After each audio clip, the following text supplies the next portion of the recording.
warahmatullahi wabarakatuh. Assalamualaikum warahmatullahi wabarakatuh. Perkenalkan, nama saya Abdul Hafiz dari kelas 11 MIPA 1. Di sini saya akan menjelaskan tentang materi renang, yaitu dari pelajaran PJOK. Baiklah, langsung saja kita mulai penjelasannya. Baiklah, yang pertama yang kami angkat yaitu adalah gaya renang, gaya bebas. Latar belakangnya, kami memilih judul proyek gaya bebas karena dapat memberikan manfaat positif pada bagian otot inti, otot leher, punggung, lengan, dada, udah itu punggung hingga kaki bergerak mendorong tubuh selama di dalam air.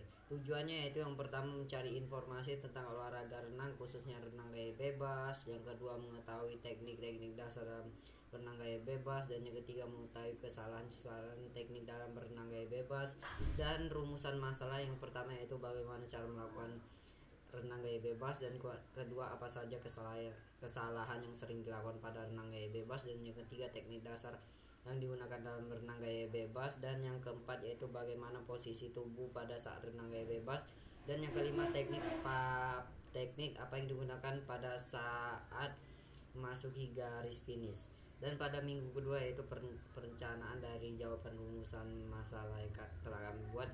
Renang gaya bebas adalah berenang dengan posisi tubuh menghadap ke bawah. Dan yang cara melakukan renang gaya bebas, posisi tubuh berbaring menghadap ke air dan tetap sejajar dengan permukaan air. Dan yang kedua, posisikan telapak tangan menghadap ke bawah, kemudian tarik agar posisi telapak tangan menghadap ke bawah, kemudian tarik agar sejajar dengan tubuh. Siku sedikit ditekuk sampai ke paha bagian atas. Dan yang ketiga, angkat salah satu tangan keluar dari air dengan posisi siku tetap ditekuk. Dan yang empat yaitu dorong tangan ke depan dengan posisi siku masih ditekuk, kemudian masukkan ujung jari ke dalam air. Gerakan ini harus dilakukan kedua tangan secara bergantian. Dan yang kelima, kaki serta pergelangan kaki harus dalam posisi rileks dan lurus. Dan yang keenam yaitu gerakan kaki dengan menendang ke atas dan ke bawah. Setelah itu gerakan mendorong tangan ke depan harus dilakukan bersamaan dengan gerakan kaki menendang di atas dan ke bawah. Dan yang kedua, kesalahan dalam renang gaya bebas yaitu berenang gaya bebas dengan menahan kepala di atas air. Dan yang kedua, mengarahkan pandangan tegak lurus ke depan pada saat renang gaya bebas. Dan yang ketiga, menekuk lutut seperti gerakan bersepeda pada saat melakukan gerakan kaki gaya bebas. Dan yang keempat, melakukan putaran lengan tanpa disertai dengan putaran bahu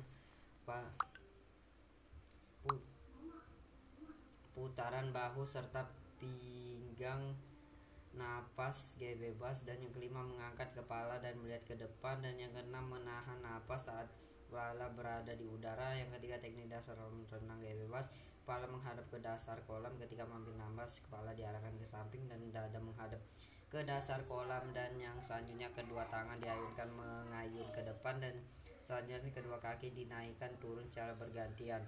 Dan posisi badan perenang gaya bebas adalah sejajar dengan permukaan air. Dan yang keempat yaitu posisi tubuh saat renang gaya bebas adalah dengan posisi dada menghadap ke permukaan air, kedua belah lengan secara bergantian digerakkan jauh ke depan dengan gerakan mengayun, sementara kedua belah kaki secara bergantian dicambukan naik turun ke atas bawah.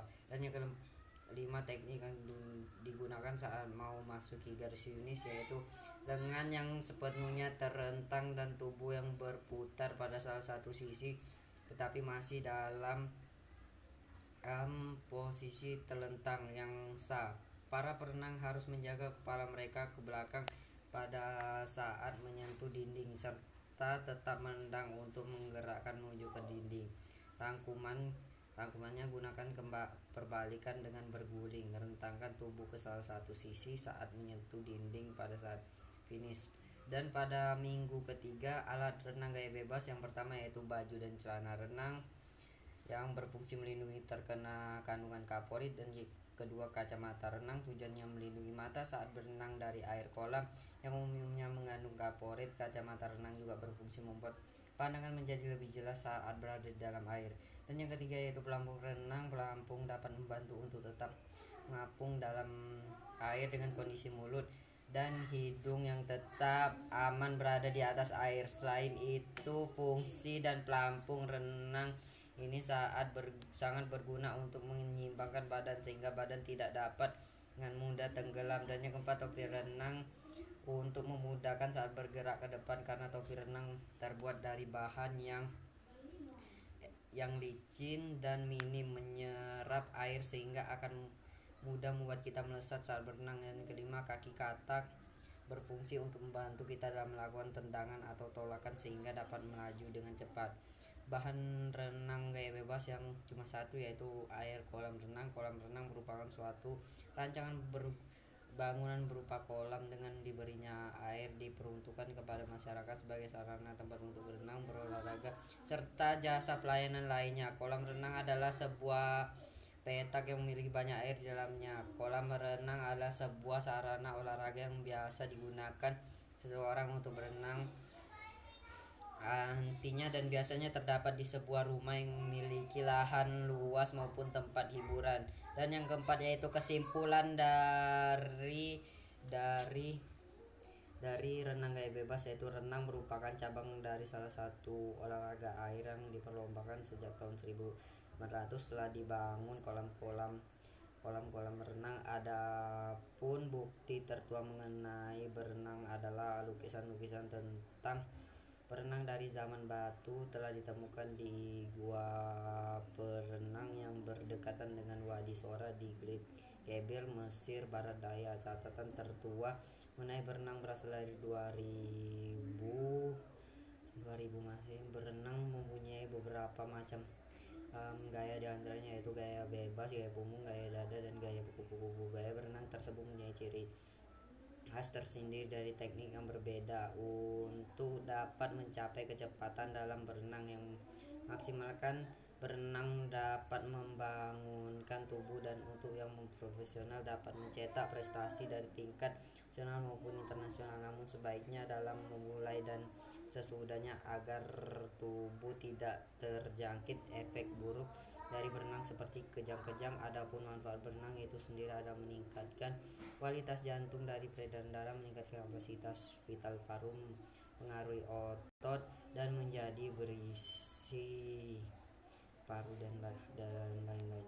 Baiklah, mungkin begitu saja penjelasan saya. Raffi, saya mengucapkan wabillahi taufiq wal hidayah. Wassalamualaikum warahmatullahi wabarakatuh dan terima kasih.